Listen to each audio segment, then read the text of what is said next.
May bagong food park pala dito sa Tanza. Another food trip destination na naman to na dapat nyo masubukan. Maganda yung mismong place and chill lang ng ambience. Marami ring ma-accommodate na customers at umulan man o umaraw. Walang problema dahil indoor alfresco sila dito. Hinigit sa lahat, marami pang choices ng food stalls. Depende kung anong cravings mo. Tulad na lang nitong Wok to Box na nag-o-offer ng mga affordable Chinese style fried rice and dim sum. Sakto nga to para sa mga nagmamadali at gusto ng on-the-go snacks na talaga nakakabusog. Mga inasal naman ang bida dito sa Papa Ray Special Inasal. Nagtry kami ng kanilang budget meal 1 na may 1 stick ng pork barbecue, rice and soup for just 59 pesos. Yan yung kanilang super loaded meal for only 199 pesos. Meron ka ng quarter inasal, 3/4 slab ng liempo, and unlimited rice and soup na rin. Nandito nga rin ang Addis Cravings na nag-o-offer ng mga affordable Japanese food. Tulad na lang nitong 6 pieces tempura nila for only 180 pesos. Napakalaki ng servings. Spam and cheese roll sushi for just 149 pesos. May pork tonkatsu for only 150 pesos. Tonkatsu ramen grande for 240 pesos. At itong must try nilang California baked sushi na 150 pesos lang, bagay na bagay partner sa nori. And kung tamang snacks lang ang hanap nyo, dito lang yan sa Street Food by Agora. Maraming choices ng street food, sandwiches at drinks. Magandang pang sharing tong kanilang mixed platter for only 105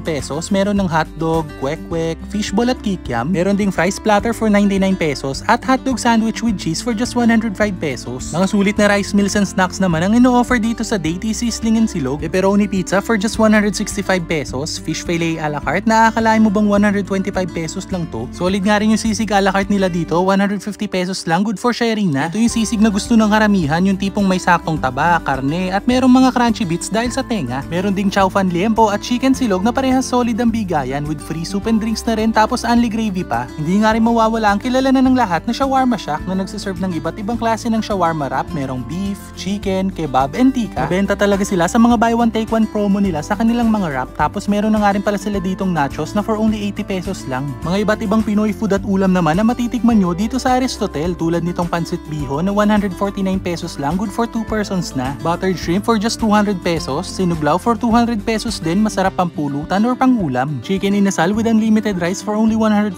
pesos and inihaw na liempo with unlimited rice for just 165 pesos. Parehas smoky, malambot yung karne at masarap din yung timpla ng marination nila. And syempre kung may pambara, hindi pwedeng mawala ang panulak at desserts dito sa Mama's Delights. Nasubukan namin yung kanilang Lotus Biscoff Sundae and blueberry at coke float. Meron nga rin silang mais con yelo dito na sakto ngayong summer. Kung natakam kayo sa mga nakita nyo, dito lang lahat ng yan sa Paradahan Food Park na located along Tanza 13 Martires Road, Paradahan 1, Tanza Cavite. Tapat lang sila mismo ng Barangay Hall and open sila dito daily from 10 AM to 12 midnight. May allotted parking space na rin para sa may mga dalang sasakyan tapos may live band din sila dito during weekends.